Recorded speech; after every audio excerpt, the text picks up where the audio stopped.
now to weigh in on all of this is Howard Kurtz, Media Buzz host and Fox News media analyst. So what strikes me about all of their responses is they accuse him of something, of behaving in a certain way, and they meet that with the exact same behavior. You know, like they say he does name calling, and, you know, and then they call him demented. So I'm like, you're doing the exact same thing you just accused him of. This is insanity.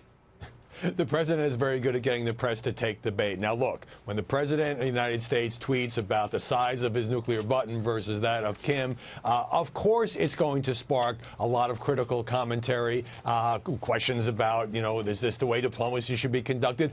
Donald Trump knows that. That's why he does it. That's why he doesn't put out these dry diplomatic messages. And look, it's newsworthy because no president that I can think of has conducted himself in this way. But at the same time, he knows that he will add fuel, so to speak, to his message because the media, in the process of attacking it, will talk about it for days and days. Yeah, and if you pull back and you look at it from sort of like a broader lens, you can see the good cop and bad cop in it. There have been so many times along the way in the past year that critics have pointed out that he's at odds with somebody who's out there doing diplomacy. But what it really looks like is it's any deal you're doing that you have two people on, you have the good cop and the bad cop. I don't think it's a coincidence that that phone line opened up between North and South Korea, which seems like, you know, a softening step. And then he goes hard to remind them if they don't, you know, work on it with South Korea, he's going to come in hard. What do you think of that analysis?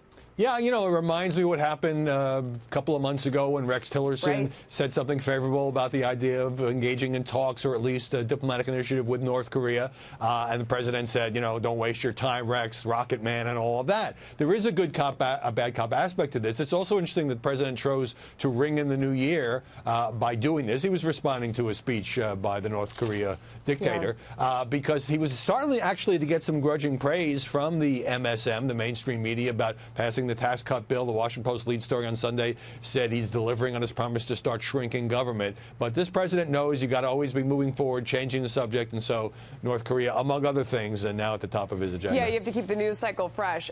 Howard, you know, we all get out of our own little bubble and you go somewhere else. I was in Florida over vacation, and I was amazed that there were people that said back to me, "Oh, this tax plan is really just robbing the rich. I mean, robbing the middle class to give to corporations. The middle class are going to get slammed."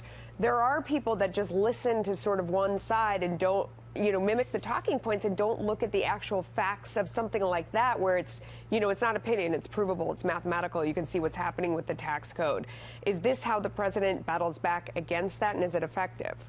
Well, look, President got this tax cut through, this tax reform, as he calls it. Nobody can take that away from him. It was a strikingly unpopular bill, according to the polls. The White House likes to blame that on the media coverage, and it's not just from the left those who say too much a share of the benefits went to big companies. What's going to happen now is people start seeing the results in their paychecks, and some of those who think, oh, this isn't for me, this is for big business, may revise that opinion, and then the bill may or may not become more popular over time if people actually seeing tangible cash in their bank accounts. The proof is in the pudding is what you just said there. I like it, Howard Kurtz. You're much more succinct. Thank you. Thank you so much.